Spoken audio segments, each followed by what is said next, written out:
Joel with Pin and Reel, and today I want to talk to you about Green Lantern. Now, I know, the name Green Lantern probably leaves a sour taste in your mouth after the much maligned Ryan Reynolds movie from 2011, and deservedly so. However, with a plethora of excellent comics, a wide array of compelling characters, and an entire universe with which to develop stories, DC would be shooting themselves in the foot not to make Green Lantern a priority. That being said, there is supposedly a Green Lantern Corps movie in the works under the deft hand of Geoff Johns, the writer and architect of the highly successful Green Lantern comics for 10 years. Unfortunately, this was announced in 2014 and has been in production limbo ever since. It may yet come out when Geoff Johns lightens his heavy workload, but for the time being, I have to assume it's not going to happen. At the very least, so I don't get my hopes up. So, if the man I trust to make the movie right isn't getting it made, what can someone else do to make the movie right? Now, there are a lot of things that they can do, from storytelling to style to different story beats, and I'll cover a combination of the two and weave them together throughout this video.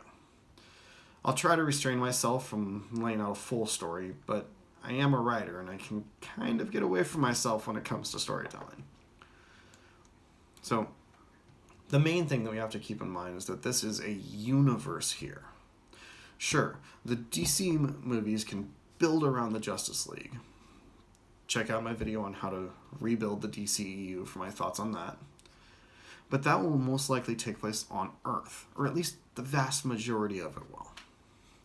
Green Lantern, on the other hand, is primarily a spacefaring superhero, with intergalactic missions and universal threats that operate on an entirely different scale. In this regard, Green Lantern could easily be DC's Star Wars, a grand, sprawling saga spread across countless planets, featuring innumerable strange and unique alien life forms, incredible original weaponry, technology, and different kinds of stories to tell. With the vast array of characters to choose from, there is no reason to rush anything. We can seed in characters for use later without having to rush them onto the screen right away. In fact, I see no reason we can't introduce a few for use in a future movie, and I personally feel that characters being around for some time before they are the focus of a movie makes it a far more interesting world. So to start, I would have an extended action sequence featuring Abin Sur. He is traveling through space in a ship. Seated behind him is a vicious-looking alien called Atrocitus, cuffed and shackled with green constructs coming from Abin Sur's ring. Abin Sur is chronicling his travels for the Book of Oa, speaking of what he learned from the 5 inversions of Yzmolt, of the coming blackest night born of a dark power on a planet called Earth, and the failing of his ring in his greatest time of need. "This is why I choose a ship instead of traveling under the ring's power," he says, looking down at the ring on his hand. I fear what the future holds." And as he says this, his ring flickers. Atrocitus rises from his seat, something that shouldn't be possible due to the shackles. Next, we see an explosion rock the ship. Atrocitus is sent hurling through space in the opposite direction of the ship, blood trailing from his claws. The ship hurtles through space, spiraling, and is seen descending toward Earth. We cut to Hal Jordan. We need a strong, arrogant, cocky Hal Jordan, someone who is always sure of himself, even when he shouldn't be. This wouldn't be a wisecracking jackass like we got before, but someone who is too sure of himself for his own good. If he makes a joke, it comes from his arrogance. He's too good for this, and he's going to make that clear by cracking jokes. He's not a jerk, but his arrogance puts a lot of people off. He's no stranger to bar fights or getting in trouble with the law. We get the classic test plane crash, which puts Hal on the outs with Carol Ferris, but more importantly, it leaves him stranded in the wilderness for a time. It is here that he comes upon the crash site of Abin Sur. Or rather, he is pulled to it by the ring's energy.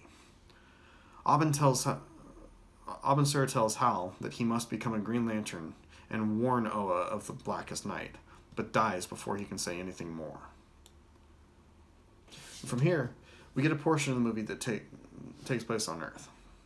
We need time with Hal getting used to the ring, interacting with Carol, getting a feel for the world he's from, and the world he's going to leave behind. Eventually, Earth gets attacked by an alien seeking Abin Sur. This could be any number of enemies, but I feel the Manhunters would be an ideal fit here. Defending against the invaders will ultimately lure Hal into space, but he is not sure where to go, so he asks the ring for guidance, and it takes him to Oa. From this point, we start venturing into the larger universe. We meet iconic Green Lanterns like Kilowog, Sinestro, Tomar-Re, the Guardians, and we get a feel for Oa itself. No CG nonsense like the previous movie. Give us intricately designed sets that make this feel like a massive, living, sprawling world. Give us something otherworldly, sure, but make it feel real and lived in. Give us something like Coruscant or Wakanda. The feeling of the place is as important as anything, because we want to feel like this is more than just a set piece. This is a real world that we could travel to if only we had a Green Lantern ring of our own. When Hal reveals the threat of the Manhunters to the Guardians, his training is put on hold as the rest of the Corps prepare for a war. Hal is grounded, as he is a newbie who hasn't earned his symbol yet, because new Lanterns do not have the symbol until they have proven themselves. But as you would expect, Hal doesn't listen to orders and joins the battle anyways. And long story short, he winds up being pivotal to the team's success, but not the ultimate victor. That's important. It is a team effort, so it is important that we get equal time with Kilowog and the others. They're not just plot support, they're integral. Hal's rebellion is frowned upon, but his ultimate success in helping the Corps overcome the Manhunters earns him his symbol. He is allowed to return to Earth, and is told he will undergo proper training soon, after which he will be appointed to patrol his sector, 2814. Sinestro says he will train Hal, as is only right, as Abin Sur was his mentor. No, yeah, at some point in there, probably when he's telling the Guardians about the Manhunters, Hal tells them about Abin Sur and the Blackest Night. After Hal has left, the Guardians talk amongst themselves. They fret not over the Blackest Night, but the fact that one of their own had visited Ismalt. They have seen this in the Book of Oa, though they think it's superstition. They then mention the Manhunters as their army before the Green Lanterns, and that they thought them all destroyed. Just how they came back is a mystery. Now, a good mid-credit scene could involve Sinestro overseeing his world with an iron fist. Peace is maintained, no matter the cost. And at the end, we see a weaponer of Cord approach him with a box. Sinestro opens the box, and we don't see what's inside, but we can see an intense yellow light shine out. And then a post-credit scene would be Atrocitus crash landing on Ismalt. We get a horrific vision of the 5 inversions in their pool of blood. They tell him of a power that could get him revenge on the Green Lanterns, and all it requires is rage. The screen fills with red, then cuts to black. Now obviously, this is going a bit more into story detail than I typically do in my videos, but it feels kind of important to discuss story points when previous examples did such a poor job on this front. That being said, let's look a little closer at theme and style. I think going for a similar style to Star Wars would be ideal. We need a strong balance of light adventure coupled with darker elements. As I mentioned with Hal Jordan's wisecracking, this should be a generally serious movie. Take the characters and world seriously and save the comedy for select moments. There will be a lightheartedness to it, yes, so we'll still get Hal's playful constructs of boxing gloves, absurd over-the-top guns, sledgehammers, and so forth. But as far as tone goes, this is an adventure that can have comedic elements, but is not itself a comedy. Think Indiana Jones in space, and you'll be on the right track. One of the core aspects of the movie should be world building for what's to come, hinting at the Blackest Night. The introductions of the Manhunters and tying them to the Guardians, with the implication that there may be more out there and someone else has control of them. Having Atrocitus present, playing a small part, but hinting at his want for power and revenge. Having Sinestro present, resentful of Hal for possessing his partner's ring, but not showing his true colors until the mid-credits scene. This is all about building a world, a universe filled to the brim with potential. The story should deal with the immediate threat and wrap up this movie properly, but plant plenty of seeds for more. One of the greatest strengths of Green Lantern comes in the form of what I will call the Doctor Who potential. You see, the Green Lantern comics have prominently featured 6 mainline Green Lantern characters. 7 if you count Alan Scott, which we won't for these purposes since he doesn't fit into the modern Green Lantern Corps. See, unlike most superheroes, we'll have the main actors around for only a finite amount of time. Look at the Marvel movies and how most of the actors of the original Avengers have retired.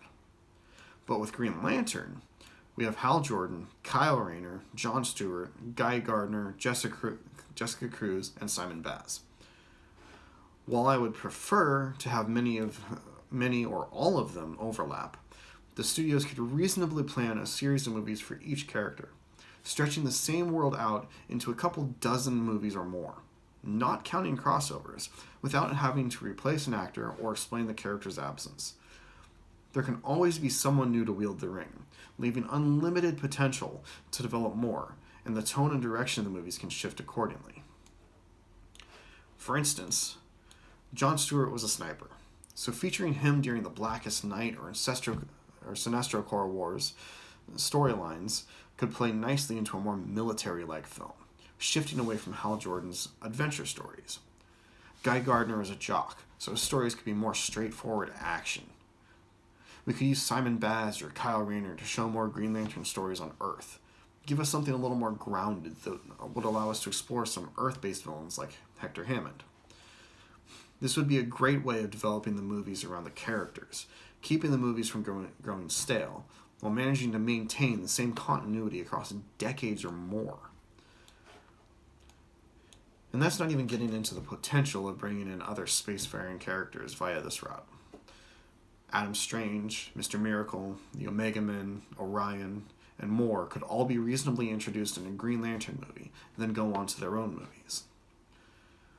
The special effects, however, need to be toned down a bit. Forget the ridiculous CG suit for the lanterns, the CG worlds, and so forth. Give us more practical effects. Let the design wow us and make it feel out of this world, not the computer-rendered images. I want to see Hal Jordan in a costume that feels real. Keep as much as possible practical, utilizing CG mostly for constructs and action sequences unless necessary. Giving us Star Wars-esque alien life forms instead of CG beings would go a long way to making the world feel real.